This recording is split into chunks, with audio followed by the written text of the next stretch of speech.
How you guys doing today? Um, I want to talk about this new talk of lockdowns. I'm gonna call it Lockdown 2.0, and some people even refer to it as Lockdown 2.0.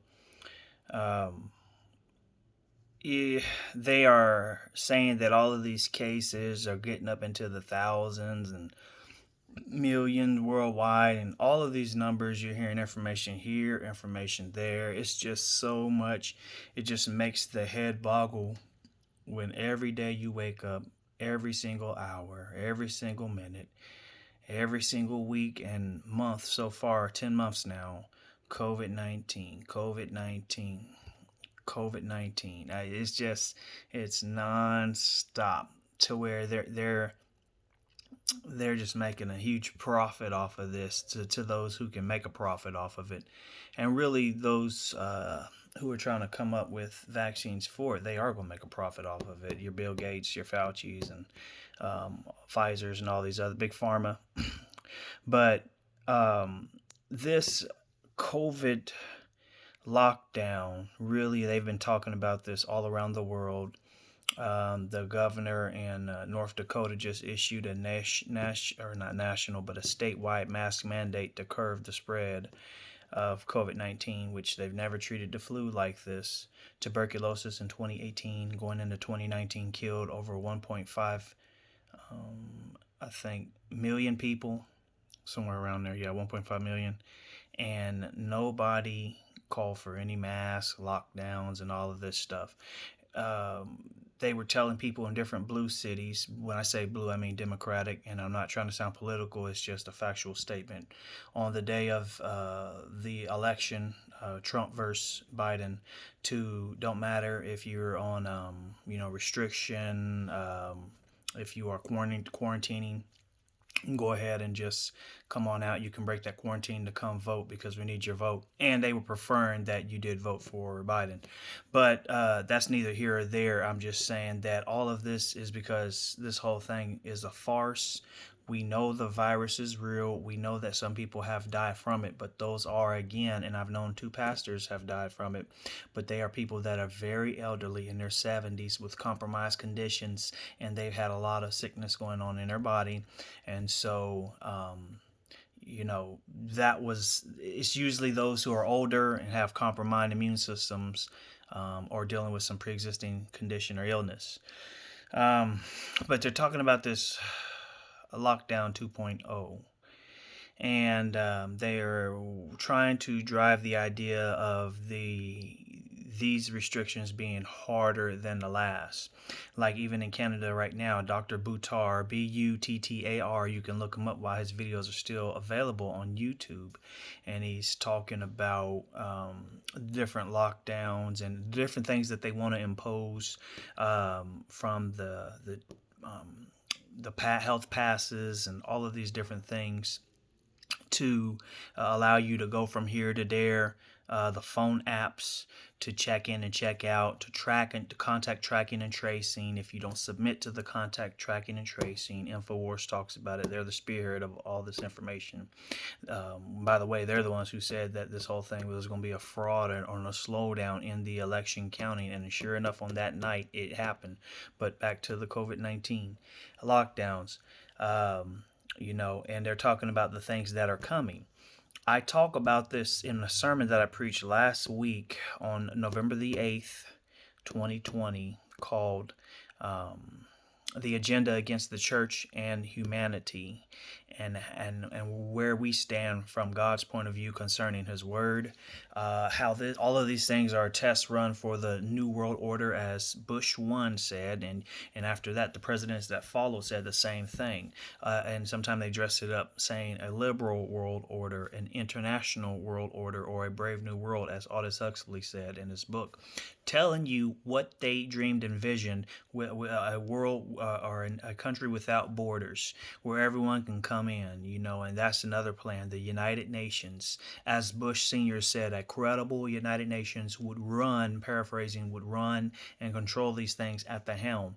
And so the United Nations, China, and a couple of others have been given this power and authority um, to govern. Bill Gates over them and other rich families. That's why they model the United Nations, and you see all of the media have Bill Gates on, Bill Gates on, Bill Gates on, because they're the ones who are funding um, Gavi.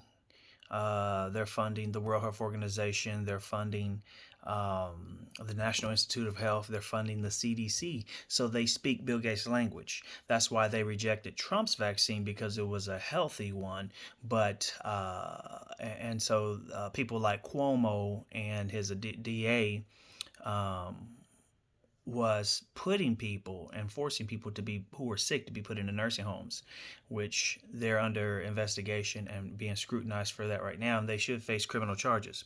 But these lockdowns will be much harder. If you look at right now, there's lockdowns going on in Germany. We have friends who lived here, who my wife went to school with over in Liberia, and he came over here. He joined the military and got stationed here in Kansas, and then eventually now he's over in Germany serving in the army, and he confirmed, which they're already showing me on alternative media, because you can't trust the lamestream dinosaur media, that they are operating with the lockdowns. And so I asked, are they constrained to their home? They said no, but they've shut down a lot of businesses, which is true. And there's thousands of people out there in the street protesting, rejecting, and coming against this because compliance is death. When you comply to this, it is death. And when you allow people to rule in a way that is unconstitutional, unlawful, then what you're doing, this is all a beta test to see how much we'll put up with, how much we will allow. And so to the degree tyranny will spread is to the degree a country or a community will allow it. That's why I'm so thankful to see people out in the streets in Washington, D.C. Rallying. Whether you're right or left, that does not matter. But the thing is that when you feel there's an injustice, when you feel there's wrong being done in your community, in your city, in your country, when there's tyranny spreading, whatever the case may be, sitting down and being silent won't get you nowhere. But you're waiting to be sentenced to the guillotine. It's like a living death waiting for the inevitable. And so you have to, as Ecclesiastes 3 says, there's a time for everything. Just making it simple and plain.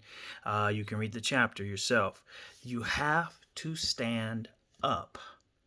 I was born in a country as a free man, just like most of you were.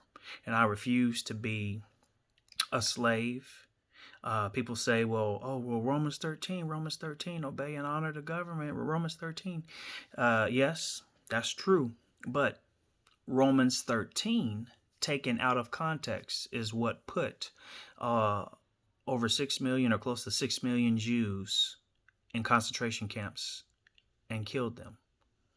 So because of secret agent turncoat pastors who told them, honor the government, just go to the camps, go ahead and shelter there, there's food there, there's refuge there, just go there, obey. And on the boxcars they went without resistance. And you know the rest of the story for those who study history. And a country that doesn't understand their history, or a world that doesn't understand world history, is bound to repeat it again and again and again. We see how Mao killed close to 80 to 90 million, Stalin 50 to 60 million, around about 50 conservative.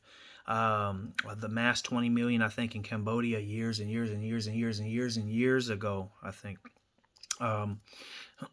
We see a lot of millions, and that's because when communist socialism, which morphed into communism, took the helm, and Marxism, a major player in there as well, when it takes the center stage and the clutches of those ideologies sink in, you see yourself like China today, where they have the social credit scoring system, which they want to implement here, which means that you can't travel, you can't go certain places. You can't do certain things if you don't become a good model citizen and speak their language that they want you to speak, talk the way they want you to talk, do the things they want you to do. Then your social credit score go down. But if you do what they want you to do and be the citizen they want you to be, don't buck against the system on social media, or your points and your score go down. We see ourselves going into a place where we have never been before. As Joe Biden referenced, a dark winter. And if he is allowed to get in, then you're going to see this country drastically change, because he's going to implement some things. Looking at his mandates, I mean, he's going to, and I may come on another video, but it's what gets me is how the body of Christ is so oblivious to these things. Because of the hatred of one person, they overlook all of these things that is downright evil. And to aid and abet and to stand behind anyone like that, it doesn't matter about the person, because you have two imperfect people. But what platform are you supporting? This guy says 6 weeks, Joe Biden, 6 week lockdown. Nope. According to the United Nations and the other powers that be, and that what they were saying themselves, the lockdowns will go an upward scale from 1 to 2 years. Some say forever. And the World Economic Forum, which is linked with the United Nations and the World Health Organization, which I'll get to them in a second, said that World Economic Forum, go to their website, World Economic Forum, are talking about a great reset. In other words, everything you have, everything's just going to be resetted. The debt, the scale, everything is going to be resetted. There'll be a digital dollar issued. They said in 10 years you'll own nothing. And so what they'll do is encourage you. They want to give you basic income. In other words, they'll provide you $500 to $1,000 a month. You don't have to work. Just sit back and do nothing. They'll provide you all of these goodies, but in exchange, you sign over all of your house. You sign over your car. You sign over everything you have, even the shoes on your feet, in exchange. So they own it all in order for you to receive these benefits. There's these concentration camps they have in Canada, concentration camps they have down here, that if people resist the mask mandate or protest, or to some degree, they will be thrown in these. This is the rhetoric on mainstream media and alternative media that's being talked about now, but it's not a surprise, and it's not conspiracy theory, because these were in their writings years and years and years and years ago.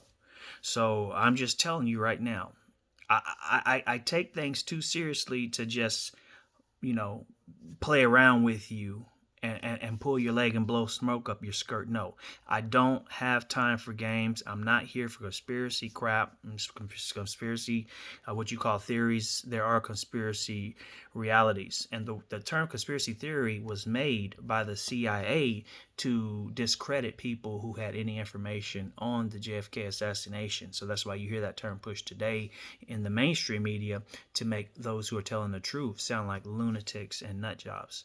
But I just want you to be praying, resist, because compliance is death. Stand up, be bold for the Lord, and don't allow unconstitutional rights rule you. Stand up for your freedoms collectively. Either we hang together or we stand separately. All right. God bless you.